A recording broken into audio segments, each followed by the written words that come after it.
Que tu savais que le plus long vol en ULM pendulaire a duré 11h58. Un jour, un fun fact ULM, épisode 3.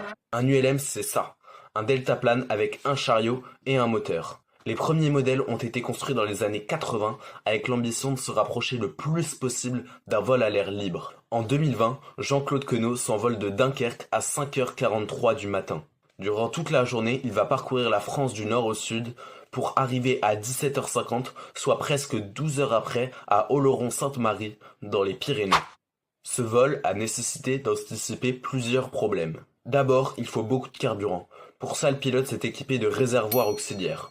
Ensuite, la météo. Heureusement, ce jour-là, les conditions météo étaient favorables avec quelques vents, mais très légers. Mais les gros défis arrivent.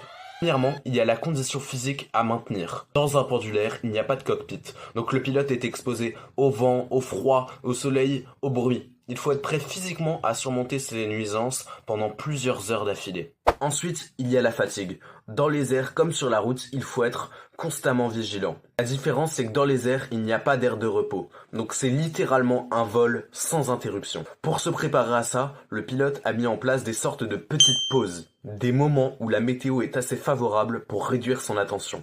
Le dernier problème est qu'il n'y a pas de pilote automatique comme on pourrait avoir tendance à penser. Alors pendant le vol, il faut se repérer uniquement grâce à sa vue et aux rares instruments présents à bord. Ce vol a battu le précédent record réalisé en 1987 par Patricia Taibres avec 811 km contre 906 pour Jean-Claude Queneau.